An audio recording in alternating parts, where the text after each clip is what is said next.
What's going on, everybody? Lifting Joe 2.0 here. This weekend was another show that I want to talk about, the Cali Pro.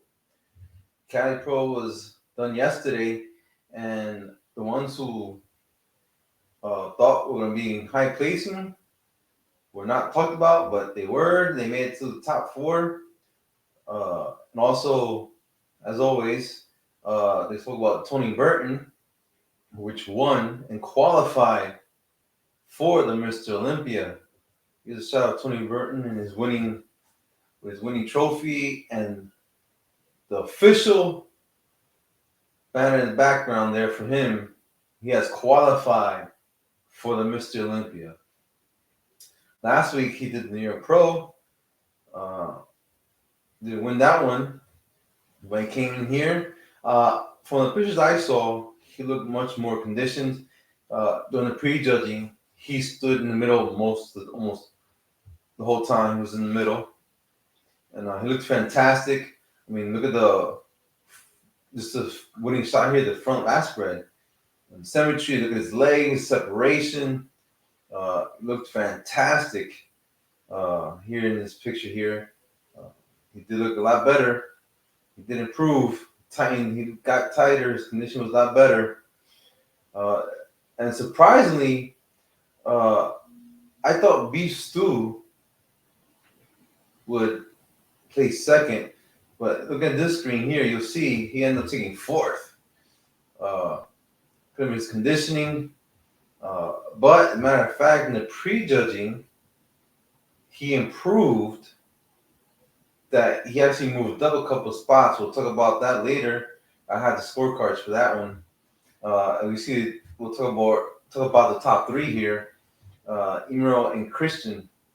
Emiro took second. He looked really good.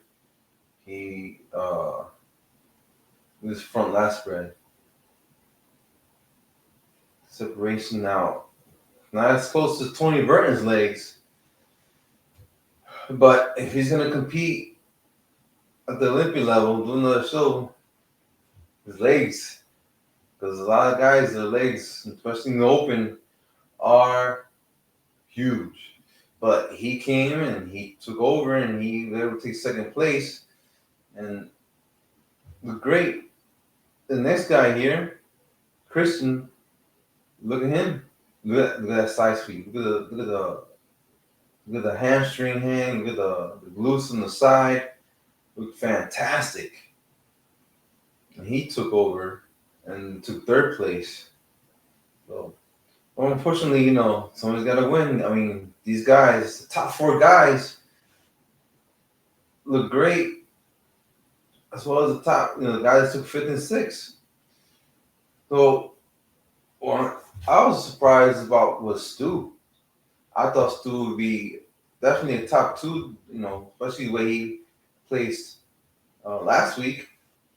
But in this one, if you go to the scorecards, which is, if you look at it from this point of view, it's very interesting. I'm going to talk about it here on my phone. That way we could compare notes as you look on the screen. When I look here, now if you look at the scorecards, let's look at Stu. So Stu took fourth, right? Now, if you're looking at the scorecards, look at the scores. The scoring in bodybuilding is just like golf. Lower the score, the better it is for the competitor. So if you look at Stu, who took fourth, his name is Stuart Sutherland. The prejudging, he had 27. But look at the finals column. He went from having 27 points to 19. So he made enough dramatic improvement that for the finals, he actually ended up being a couple places higher. Because if you look at the guy under him, that this is Brent, prejudging, he was 80, and finals he was 80. If you look, Then more up, right above Stu, Ray Short from Texas, a 79 from prejudging, and finals prejudging. So Stu did improve from the prejudging. He improved so much that it warranted the judges to move him up, which is impressive to do. Because if you look at everybody else, that the prejudging and the finals, they pretty much got the same scores. Uh, if you look at let's look at another point here. Look at Pablo Munoz, the Spain. He did good at the prejudging. He got a 20, but something happened. Maybe he overfed, he overcarved, and ended up getting a 28. So whatever he had before, he lost. He went down a placing. So it's very important. Those who ever want to compete, you have to be on point from prejudging to final. Even though prejudging, the majority of it, the scoring is there, but things can change. That's why your conditioning has to stay on point that whole time. Now, if we go up the list, you see Tony Burton, 5-5. But you see the pattern? Same points from prejudging to finals. So going back to Stu, we see that he did an improvement. So he's got to figure out for his next show what he got to improve on. Was it his conditioning? Could it be a condition issue? You know, maybe he was holding too much water and prejudging, and by the time the final came, he got rid of the rest of the water and he tightened up and he was able to win. Win fourth place. So we see that this was a good show for Tonio, qualifying him for the Olympia. Now there's other shows down the road prior to the Olympia. So we have some other guys that need to qualify. That's something we got to think about now. We got Hunter Labrada, who needs to qualify. You need Andrew Jack, who needs to qualify. They need to do a show. Sergio Oliva, I'm putting him in because he's been out for a while. He did get hurt, but he's fine. He's good. His legs are ginormous as always. But if Sergio needs to do a show to qualify for Olympia, he hasn't been on the stage. He needs to be on there. But there's a couple of shows left, a few shows left to qualify for the Olympia. These guys need to do something. Andrew Jack, if you saw him at the guest posing in Pittsburgh at Pittsburgh Pro, big dude. He was the tallest guy there. If you look at the lineup, tallest guy there, and he looked pretty impressive. But like always, you weren't as good as your last show. What was his last show?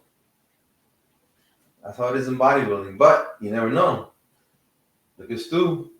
He improved from being from a lower place to being fourth.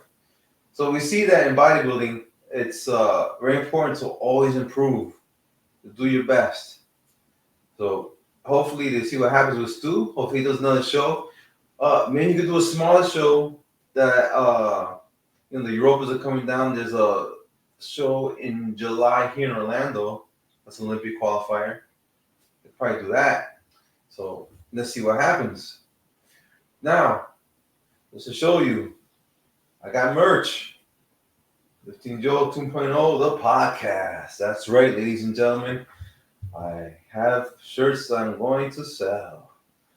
So as soon as it's ready, guys, I will let you know if you get some Lifting Joe 2.0 shirts. You can let those who don't know. Share this video with somebody or just one person. I'm also doing some online coaching. If you're interested, you just want to lose some weight, get in shape, or maybe you want some tips, hit me up. You can message me on Lifting Joe 2.0, which I'm there, but on Lifting Joe, it's Lifting_Joe 2.0. So subscribe and like this channel. Merch is coming out soon. And don't forget, tomorrow's Monday. Doesn't matter what goes on, holiday or not. Get your workout in. Be nice to somebody. Take it easy. And don't forget, be nice.